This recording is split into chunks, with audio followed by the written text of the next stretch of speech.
The information provided on this podcast is for general informational purposes only and is not intended as a substitute for professional medical advice, diagnosis, or treatment.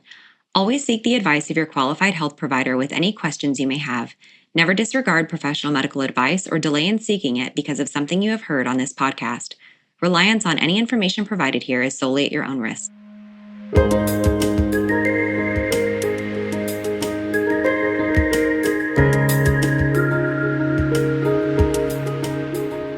Welcome. This is Birth, Baby. Your hosts are Ciarra Morgan and Samantha Kelly. Ciarra is a birth doula, hypnobirthing educator, and pediatric sleep consultant. Samantha is a birth doula, childbirth educator, and lactation counselor. Join us as we guide you through your options for your pregnancy, birth, and postpartum journey. Thank you to our listeners for your continued support. If you enjoy our content, please be sure to like, follow, rate, and review wherever you listen to podcasts. This helps us gain visibility to other people that could benefit from listening in.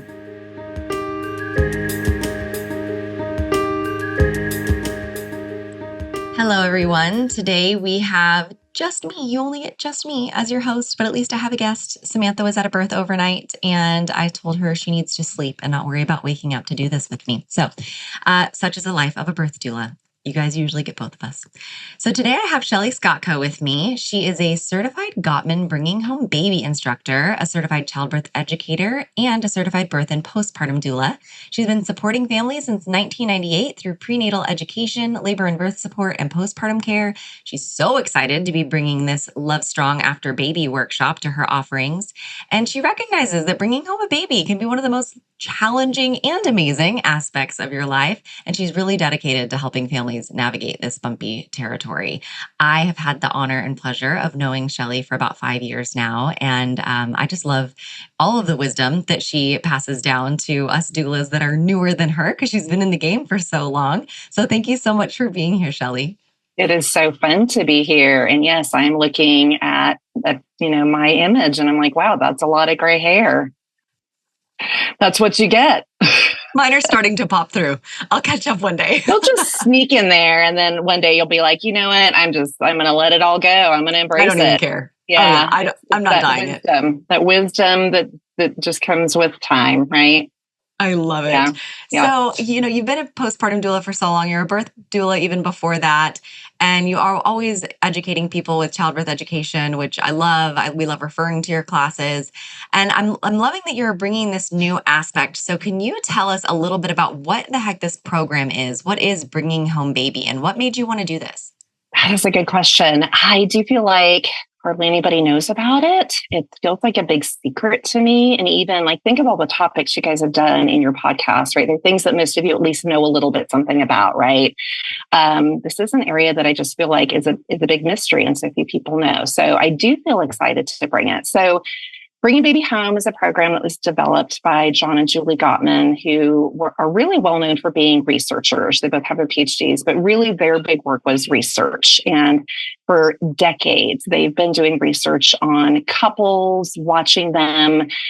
They did the Love Labs years ago, where they actually had couples voluntarily stay at a little Airbnb type thing for a weekend with permission to record their interactions. And so what they've done is learn about the things that work in relationships, like the people who are doing well, what are they doing, versus the people who struggle, they have more conflicts, and ultimately maybe didn't stay together. So they were able to watch all of this over time. And what they really came up with was just hard evidence about stuff that works and that keeps us together and that helps improve our relationships, and the things that really, really don't. So I love it because it's evidence-based. Because as a doula, things that are evidence-based matter to me, right? As a childbirth educator, I want to share information that's up to date and accurate and isn't just theory or what somebody thinks, right? That is so important to me. And so this program is all evidence-based. I feel like a lot of self-help or relationship stuff out there, a lot of it is kind of just theory, right? This is what we think works. Anecdotal, how people feel. Yeah. And we're the same way. right there with you. Like the evidence is important to us. And Samantha is like my research queen. If I ever have a question, I'm like, can you go research this? Can you look this up for me? Because she's so good at it. And so that's her passion. So that's really cool. I had no idea. And what an experiment to sign up for. I mean, that's pretty brave. I do wonder about those couples. I was like, I don't, it was a long time ago. Was there any bias, on who actually would sign up? Who would agree to this? But apparently there was so many couples that did it over time, and they were able to just put the data together that they really came up with, and they labeled them into 2 categories, which I don't know that in my workshops, I'm not going to label anybody, but the Gottmans call them masters and disasters. And so the masters, of course, were couples who they had it going on. They had their communication skills down. They were able to resolve conflict. They still had conflict, but they were able to resolve it, right? Versus the disasters that they labeled were people that were just repeatedly doing the same patterns, and they were able to identify those types of communication patterns and things. And so they were able to really just kind of put things in 2 categories: things that are work, let's teach you how to do this stuff, and then the things that we need to recognize happen in relationships, but let's learn how to avoid them, basically, right? And then Bringing Baby Home really got more specific about the challenges that we face when we bring a baby into our household, right? It's beautiful and it's magical and it's amazing. And there's so much great stuff that comes when we have a baby. But also, as a mom, and with all of your friends and doula colleagues and everybody else that you've just witnessed over the years, it is actually one of the most challenging times in our life. Babies can put a huge stressor on our relationships. And the majority of us just don't have the skills or knowledge. We haven't been raised. I didn't learn that from my parents. How do we navigate this? How do we get through these new things? With all the additional challenges of sleep deprivation, postpartum mood disorders, our new roles and responsibilities, just this whole balance of our life, our baby, our house, our work, our relationship. How the heck do we even have time to give to our relationship? And very often it gets put on the back burner, and then we know what happens. Yeah. Right. Yeah. We actually had an interview with someone once, and he was talking about how it's very common in our culture to just, if there is conflict, we always think it's bad. So we're like, if there is conflict, it's not good. I need to run from it. We need to avoid the conflict. We need to try to make it so that we never have conflict. And that's not true. That's just not even reasonable.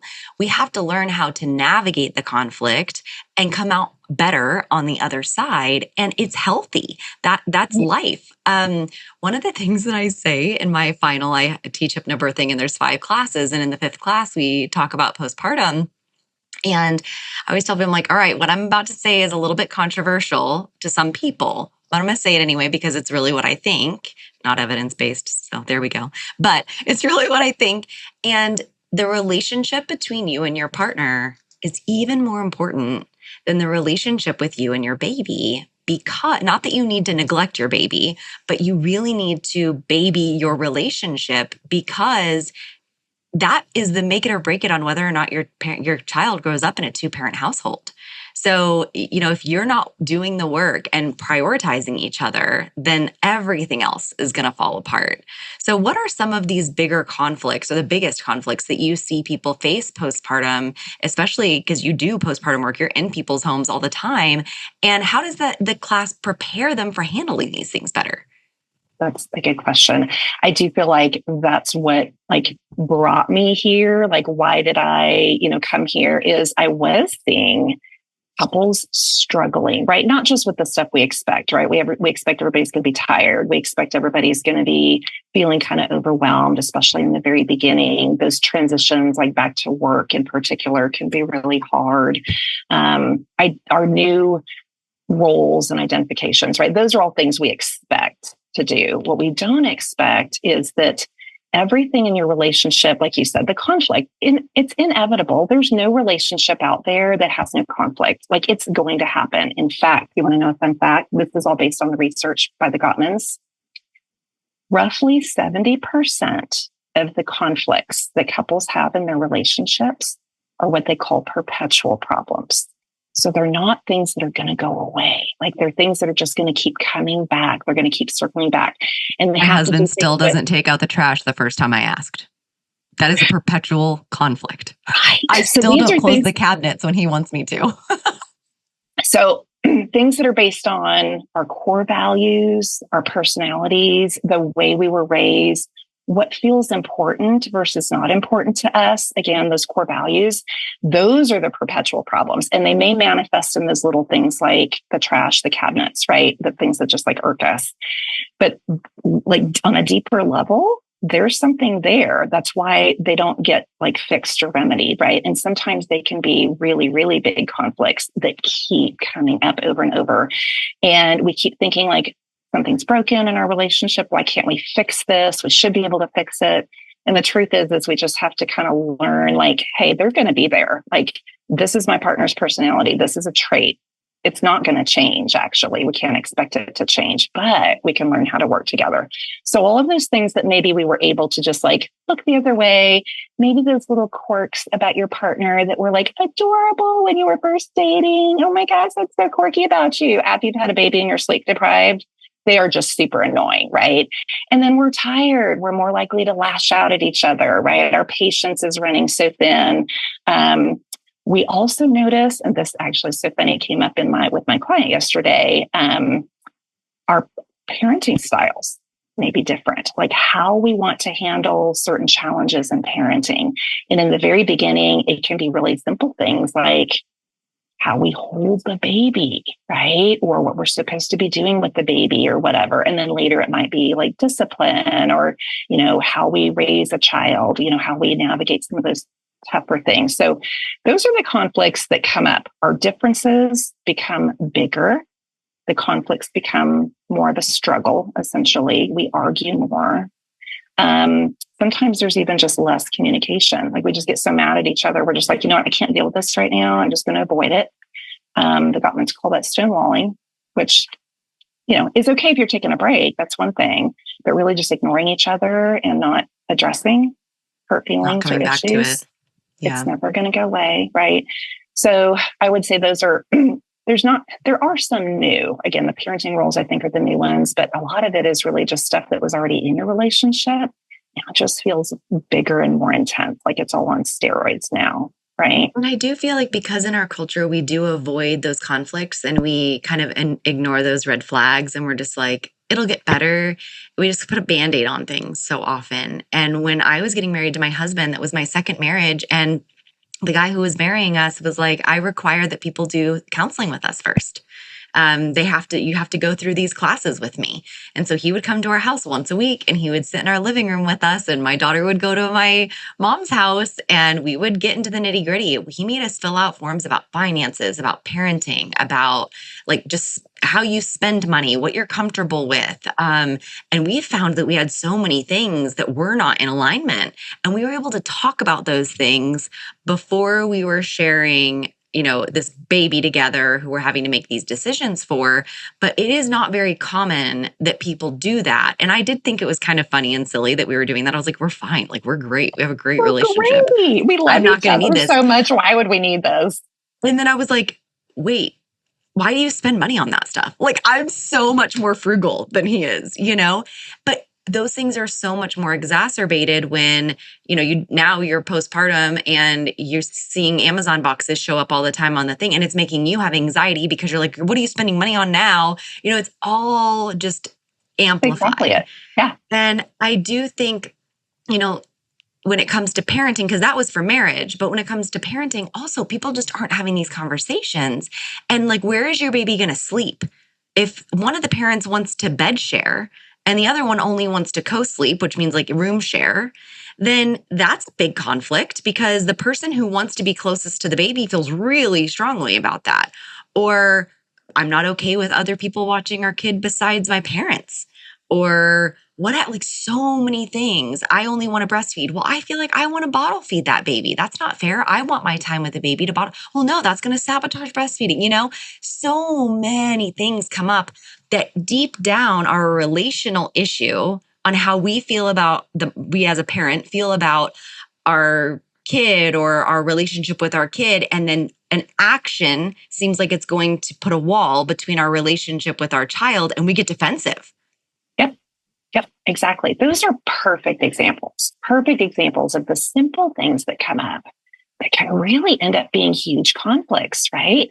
And they do often go back to like how we were raised, what feels normal to us, what we want in our relationship, what feels safe or acceptable, right?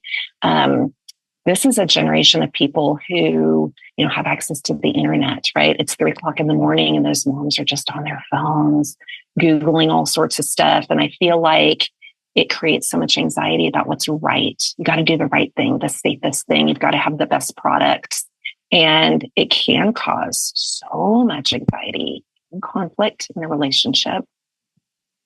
Yeah. When you're doing these classes, are you guys kind of touching on these big issues that sometimes people have, or are you just talking about communication in general?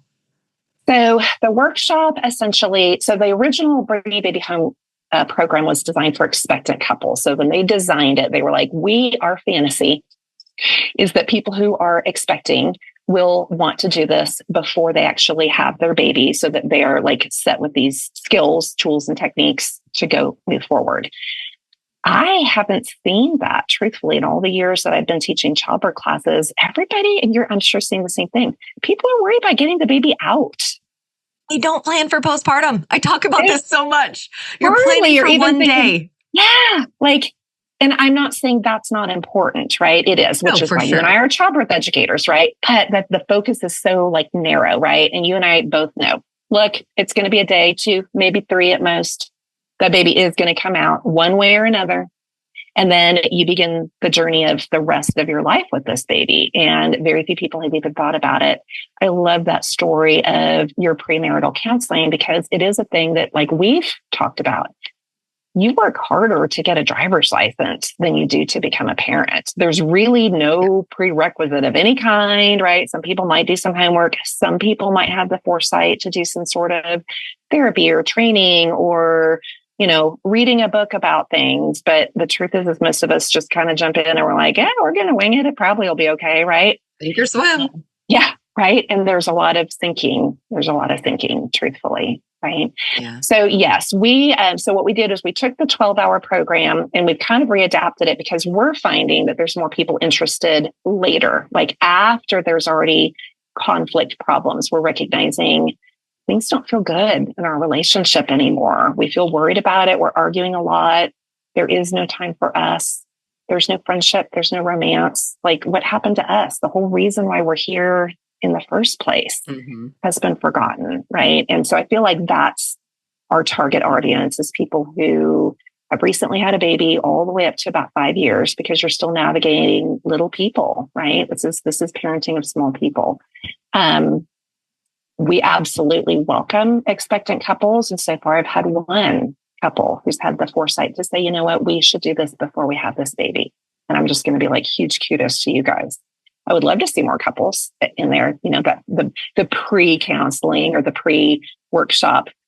But the truth is I don't know that we would, right? That's going to be something I'm pushing because now that we have it here in Austin where they can go to, because a lot of people don't want to go online to just some pre-recorded thing. They're just not motivated. Which is available. But you can't ask questions. You can't interact with an instructor. I love the interaction between the couples. Yes, it's so important. And that's what this whole thing is about. And so I find that the people that are signing up for Childbirth Ed, as we get to the end of our series, they're starting to now think about, all of these other things, right? And so I'm excited to tell our clients about these classes. And right now I'm teaching a class of 8 couples for hypnobirthing, and not one of them is my doula client, which is the first time ever. I've never had a class series that none of them are my client, which is kind of cool. Yeah. September was full of my clients, but not this one, or the August one, but not this one. So I'm really excited to be telling people about these classes. So how many classes is it? How long are they? So we do 4 hours in person in North Austin, and it is a baby-free zone unless somebody has an exclusively nursing baby and they are allowed to come in for feeding. So we always request that people have caregivers for their kids because we want the workshop to be the two partners, right? This is time for you. And we do have a lot of questions. Can I bring my baby? Can I bring my baby? And we're like, no, I'm sorry.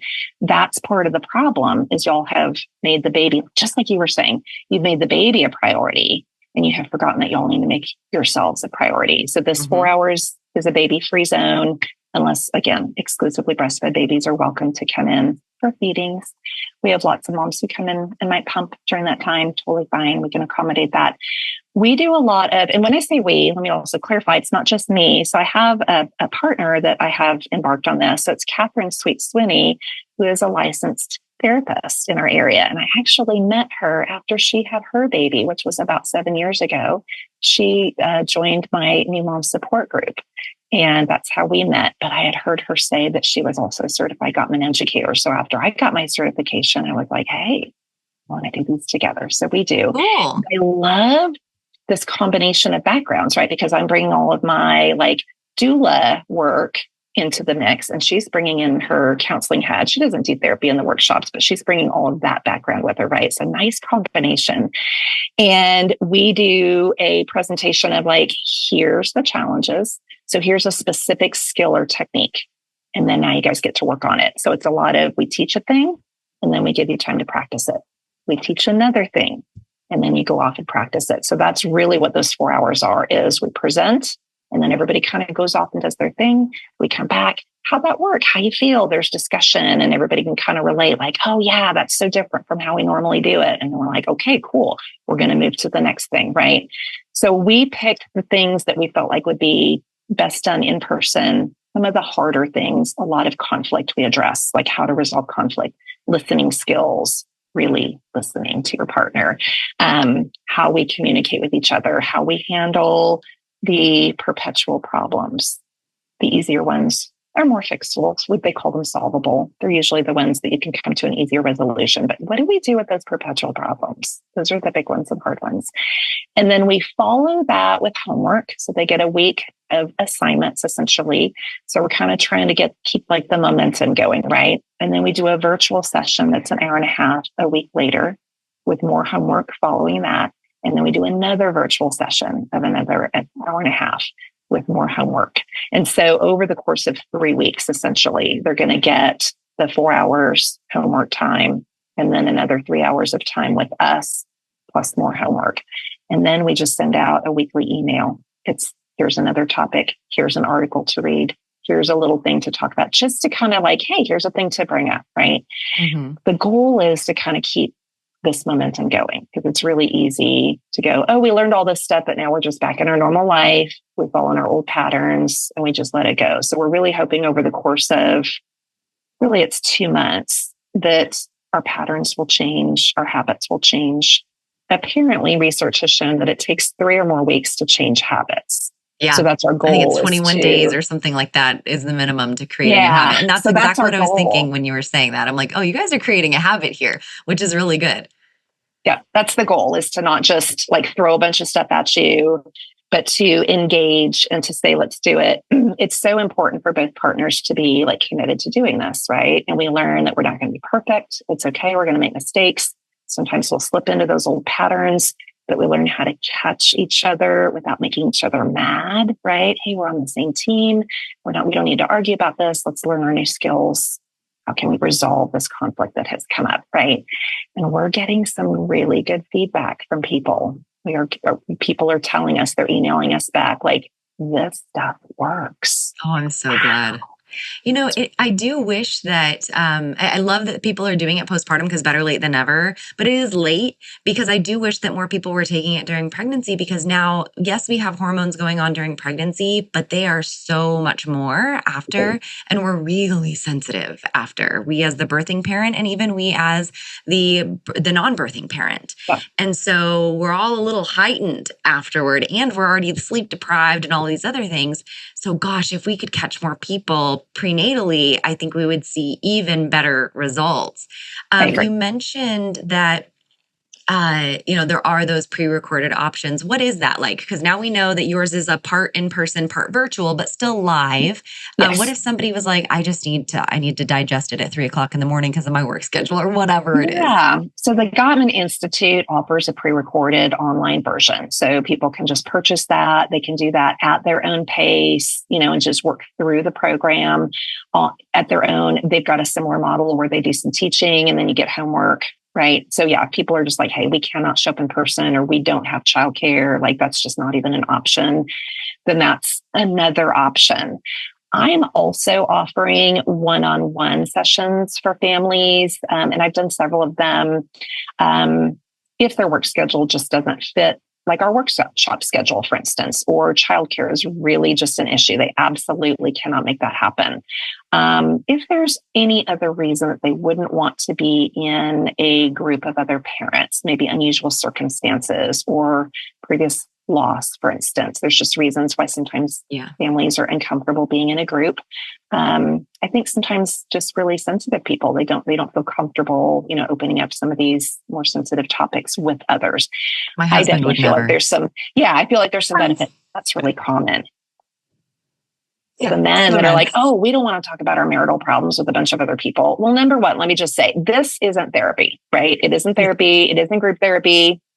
There is an opportunity to share if people want to, but it is absolutely not a requirement, right? Like if people want to give us stories or examples, it's fine. But we have a space where people can go off and do their little homework assignments in private. Like we give people, we're like, go off people 15, 20 minutes, go do the work. Nobody has to overhear what y'all are talking about, right? Yeah. You don't have to share it with me if you don't want to. But the one-on-one sessions are another option for families if they're like, hey, we do want live. We want interaction with an instructor. We want somebody to like guide us if we're struggling. But and that way we can then work around like whatever schedules they need to be. Although I will say I will not do them at 3 in the morning. Not in the morning, yeah. I'm flexible, but not that flexible. I was wondering too, what if somebody is in another state and there isn't a Gottman instructor near them? Is this something that even though the first one is a 4-hour virtual or in person, that maybe you could do a virtual session with them? Absolutely. Yeah. And if they wanted to make it work, if they just wanted to be live in our workshop with us, like we could absolutely do that. Or if they were like, you know what, the one-on-one sessions would be better for us, then that would be another possibility. Mm-hmm. I love that. Okay. Well, this is like just so awesome. And I'm really excited that we have this right here in Austin. We're so lucky to have this. If someone wants to learn more about exploring taking these classes with you, how can they find you? And I will add this in the show notes also. Sure. So both Catherine and I have information about the workshops on our websites. So mine is just my name, ShelleyScotka.com. Catherine's website is sweetswinneycounseling.com, which I don't think I gave to you, but I'll make sure I give it to you. People also can so there's contact information on both of those websites. People can also just email us directly. So our workshops are called Love Strong After Baby. So our email is really easy, lovestrongaFterBaby@gmail.com. So those are 3 great ways to get in touch with us. Or if people have questions or whatever, they can reach out and get more information. We do have an upcoming workshop in November. It's on I want to say the 14th, a Sunday. Probably should have checked the date, but yeah, we'll give you the dates of our in-person, and then it will be followed by 2 virtuals. Yeah. This episode is actually going to be released after that. So I will put that there will be on more our socials, in January. Though. Yeah, we want to for sure put that on our socials because we really want to share this and we really want people to start doing this, especially prenatally. I'm about to finish up 2 hypnobirthing series. So I will be sharing this with all of them. Mm-hmm. And thank you so much for coming on and explaining this because this was something even Samantha and I didn't know much about. And that's one of our favorite things about this podcast is we get to learn right along with everyone else. It's such it for me as a doula, a person who's been supporting families. It just feels like the natural flow, right? I've been doing prenatal education and then birth support and then postpartum. And now this just feels like this natural next step of helping families navigate. And I just love it. Like it's so wonderful and needed and really gratifying when I'm hearing from people like, I feel like this might have saved our marriage, Shelley. And I'm like, well, yay. That's great. Absolutely. Yeah. Thank you so much for coming on and sharing all of this. Can't wait to share it with everyone else. And we look forward to hearing more from you soon. And thank you guys. I love this opportunity. And Samantha, I hope you get some good rest. I've been there. She doesn't miss it, guys. I don't miss that part. Part. The wonderful birth stuff is hard to let go of. But Yes. yeah, those long nights and hard recoveries. I'm letting all of you young, spry women do it instead. His body's too old to be doing that. Thanks, Shelley. It's a great one. Thank you for joining us on Birth, Baby. Thanks again to Longing for Orpheus for our music. You can look him up on Spotify. Remember to leave a review, share, and follow wherever you get your podcasts. See you next week.